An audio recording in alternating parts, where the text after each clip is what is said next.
Fabi, the Sinquefield Cup is over. This is recorded after the last game, the one that finished between Hans and Nepo. You took third, fourth place, shared with Wesley. How do you feel about the tournament? Well, it was. The question is, how do I feel about my tournament compared to the tournament?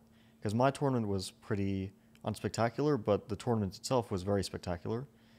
And I think the most interesting thing about it is that the players who made the most waves in the tournament aren't the players who finished in first place, tied.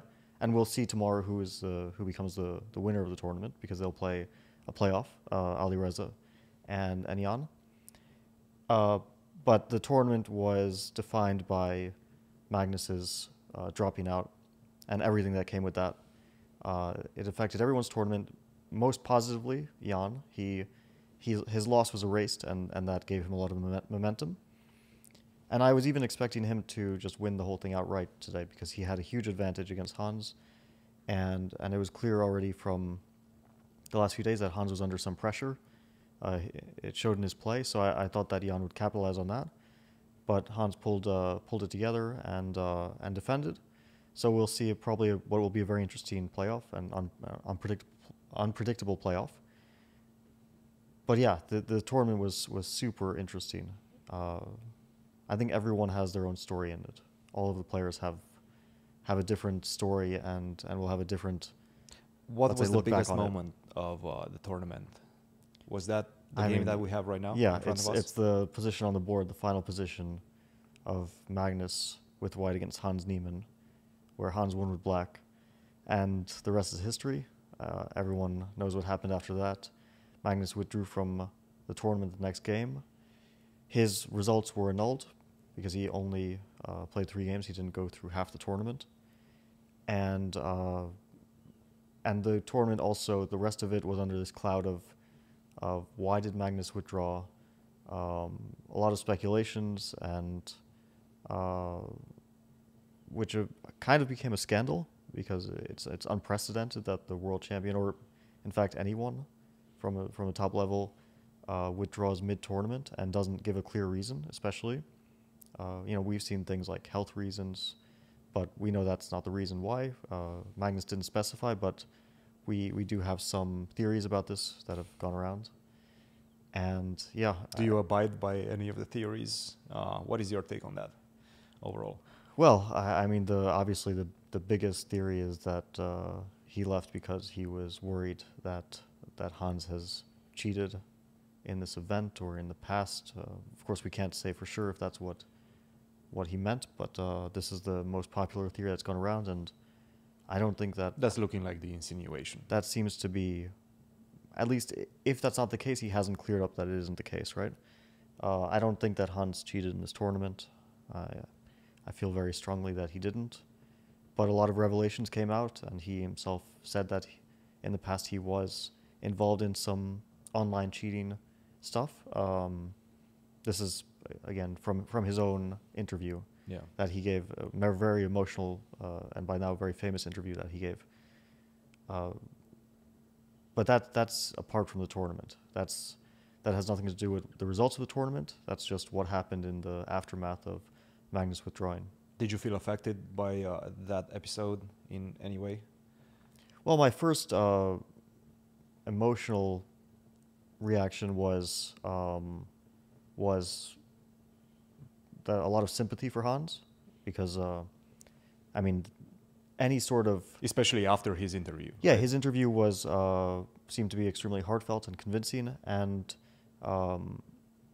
like there's 2 sides of this. I think one is that the cheating is such a huge problem in chess, and we have to recognize that. The other thing is that accusations, whether they're true or not, carry a huge amount of weight, and especially when it comes from someone who has a lot of influence in the chess world.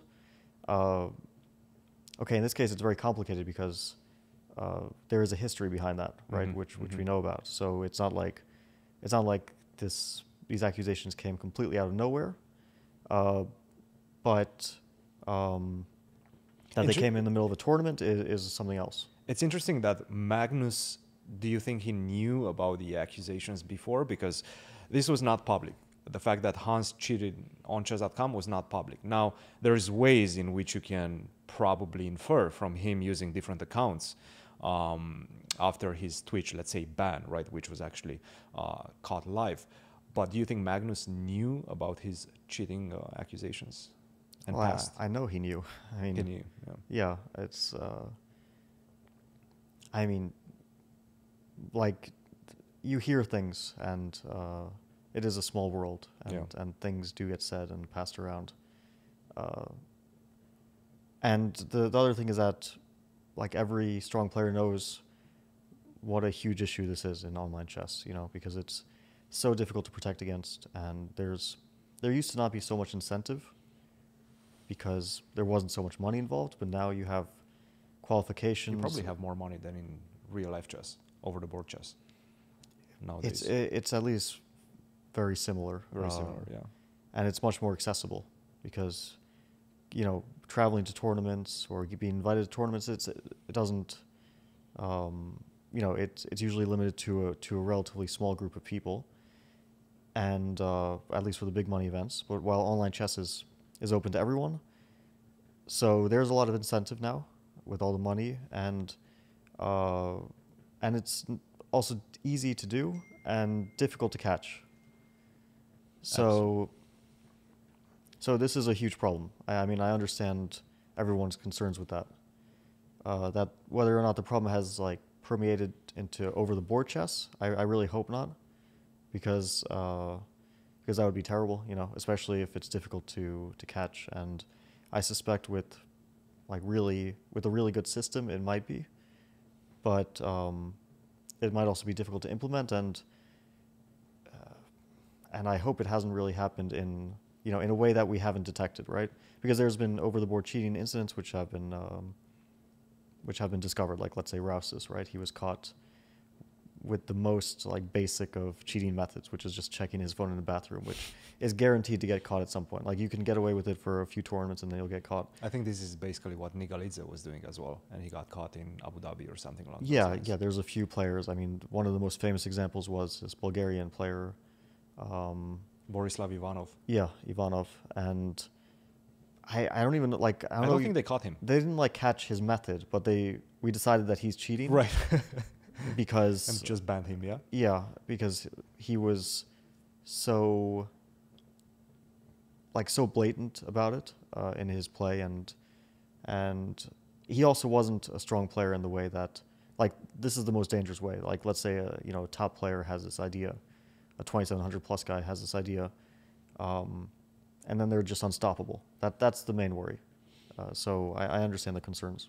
All right, let's speak about your tournament. You said it was a bit unusual as well. Take us from round 1 all the way to round 9.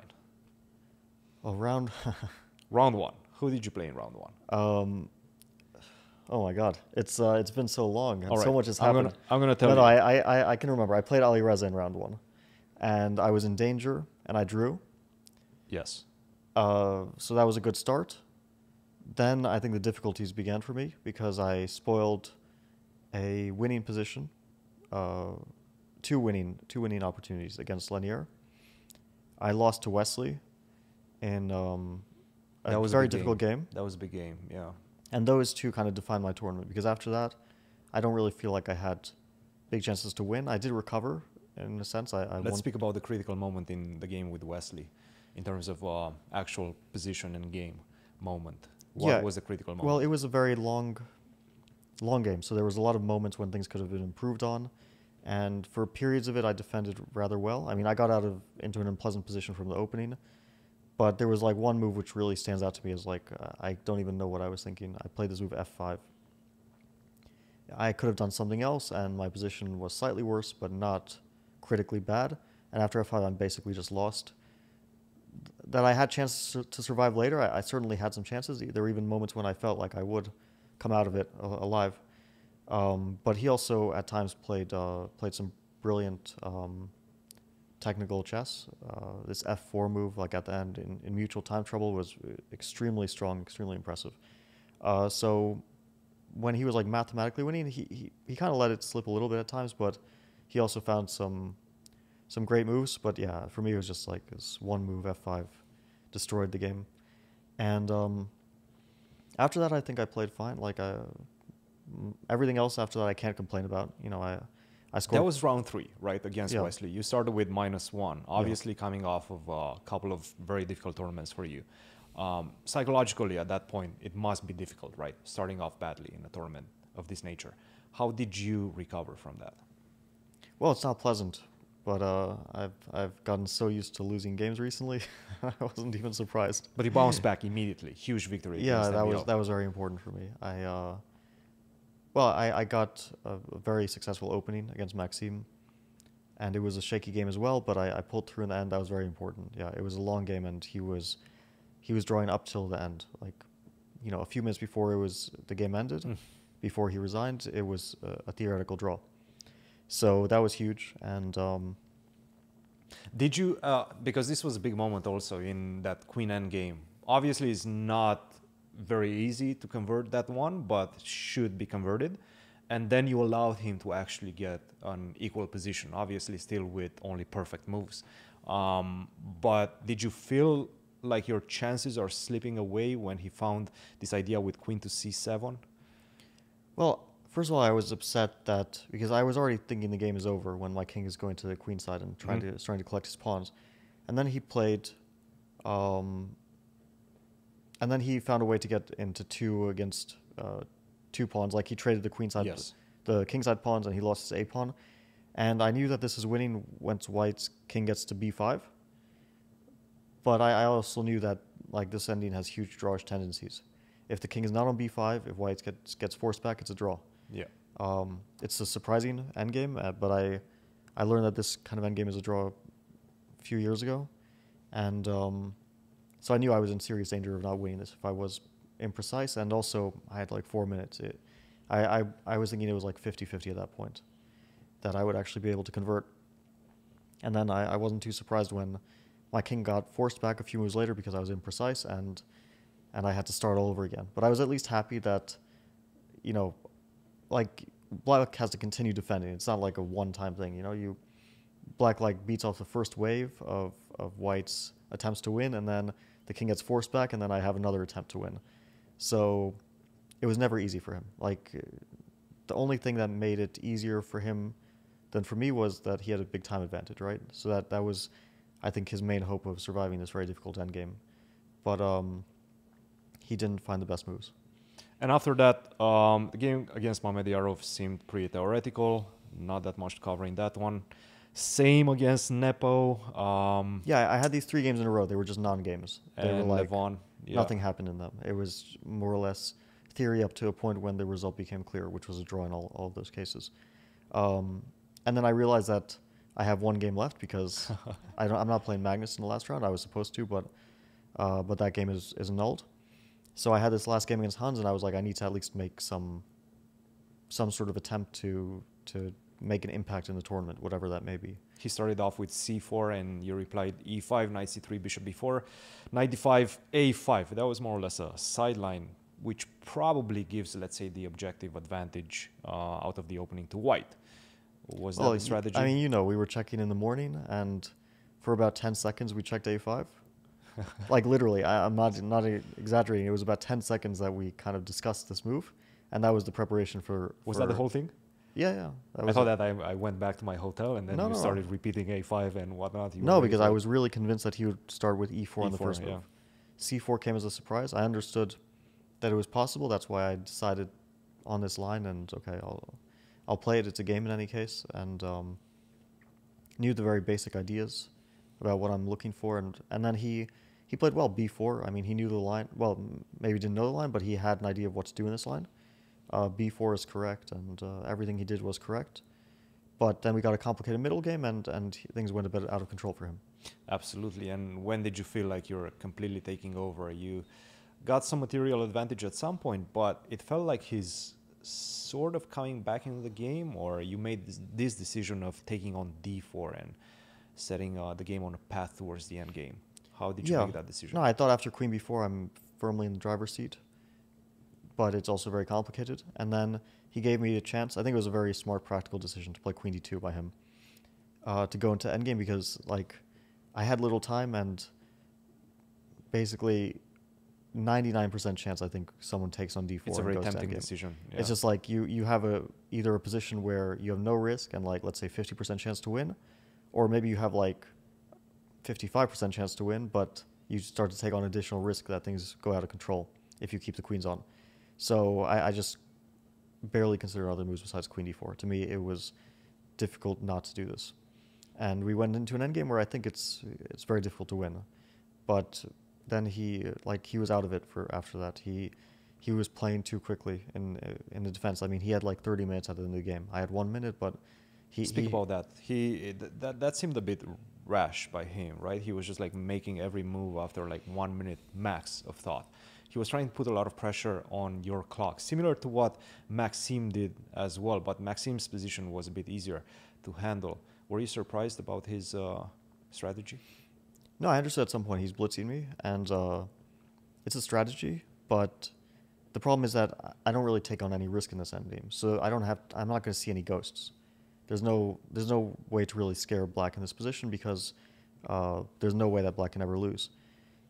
So at some point you just need to sit down and make the tough decision to calculate and try to secure a draw rather than just blitzing, because then he's in the same time situation as I am.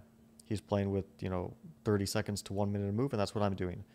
Then he's not utilizing his main advantage, which is the one on the clock, where he can use that time to outcalculate me.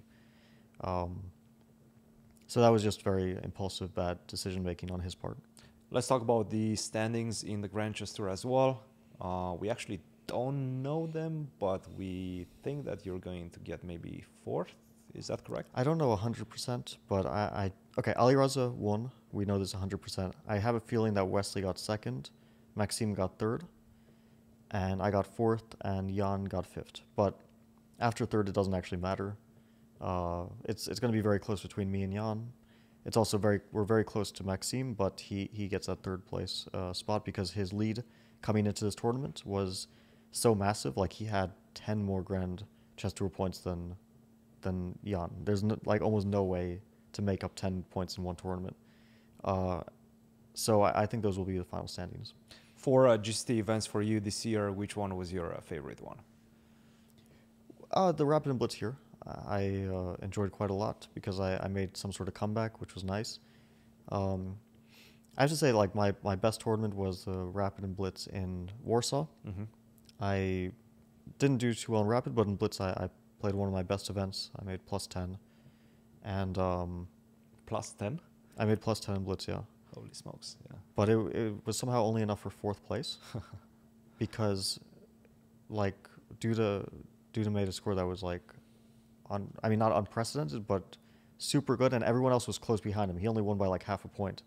And so it was like Vichy was in the running, Levon and I were all in the running because we all had good tournaments, but just not good enough to win. Cool, perfect. Well, Fabi, thank you for the recap. Great recap.